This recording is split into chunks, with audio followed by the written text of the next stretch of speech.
Governor Roy Cooper's cabinet nominees must be confirmed by the North Carolina Senate. That action codified by a law passed by the Republican-led General Assembly in late December. But Democrats are challenging the law, which they say violates the North Carolina Constitution. Even so, the General Assembly is moving forward with a confirmation plan. Rick Henderson is editor-in-chief of Carolina Journal. He's been following this story and joins me now. Rick, welcome back. Thank you. So do I have this right that this is new in practice, but the Republicans are saying that this is provided for in the Constitution? Right. It's clearly stated in the Constitution that cabinet level, it doesn't use that term, but it's basically senior level appointments will go through with the advice and consent of the state Senate. Now, this is something that has never been enforced before. Some speculate, but it's because up until the 90s, the governor's office was so weak that basically the General Assembly just didn't bother with this very much, figuring that the cabinet level appointments could do a whole lot of damage. And so they have almost as a vote of sympathy not required confirmation, but that all changed with the law that passed in late December. And when you say the governor's office was weak, you're talking about actually the powers of the governor, right. Not any particular person who That's might right. have occupied That's right. The governor's the office was very weak. It had no veto power until the 1990s, I believe. There was no ability for a governor to serve more than one term until the 1970s.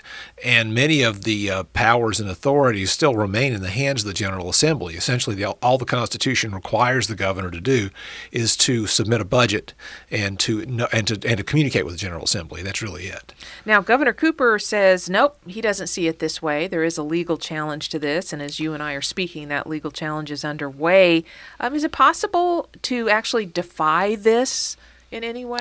Well, one thing that he could do, he has appointed interim heads of all these cabinet level agencies, and it's possible that he would say that none of these cabinet appointments will actually participate in the process, that when the nomination process goes forward and the committee wants to get information, the governor could just not provide it.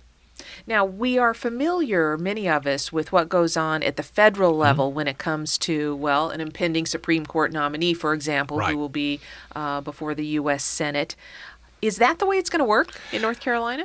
Sort of. What will happen will be there will be an additional step in North Carolina. What happens is there is a standing nominations committee, which will receive the names of the people.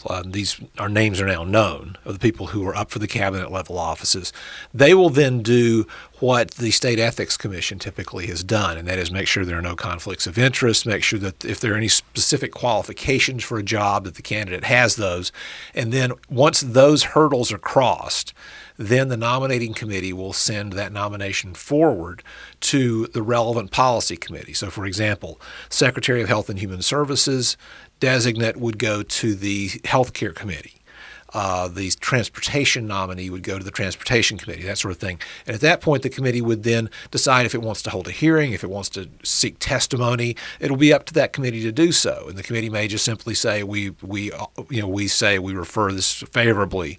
Then it goes back to the nominations committee, which then will decide if it wants to send the nomination forward to the floor. And that's the difference, is that once in the U.S. Congress and the U.S. Senate, once a nominee has gone through the relevant committees, the policy level, then that nomination either goes straight to the floor or it's they give it an unfavorable referral or whatever. But here, it goes back to the original nominations committee, which could serve as a graveyard for some nominations conceivably. So not necessarily will there be people sitting at a table before a lineup of a General Assembly of Senate members. That's right. But although in some cases I'm sure that's going to happen, but it may not be necessarily so, because typically in the past you do have people on various boards and commissions that do receive the confirmation of the General Assembly, but this doesn't usually involve any kind of direct interviews in public, which is what the process that we're talking about now probably would. Rick, I seem to recall that before Governor Cooper named all of these folks that he is nominating to these cabinet-level positions, that there was a little bit of reporting around the state that there were some folks who were approached by the governor's office to head an agency, and they backed away because of this process. Right. They, for various reasons, decided they didn't want to subject themselves, potentially, to the process of a confirmation hearing. We don't know who those people were, of course, but it's possible that that's the case, that you have people who don't want to subject themselves to that. Or there's always the possibility that a person might be a bit of a lightning rod and might be someone who might not be confirmed. And so that person might have an actual job that is not easy to take leave of absence from. And so this person may say, no, I don't want to sit as the acting head of this agency for a period of several weeks or a couple of months, and then only to know that I'm not going to get the job and I don't have anything to fall back on. You used an interesting phrase, lightning rod. So let's talk about some of these folks. Are there any lightning rods on this list of nominees? Well, there are two in particular, and then there's one who's possible. The one that's most likely to cause a big stink is Michael Regan, who is the designated head of the Department of Environmental Quality. He is someone who is associated with the Environmental Defense Fund, also has been involved in all sorts of environmental activist policies and since for years and years.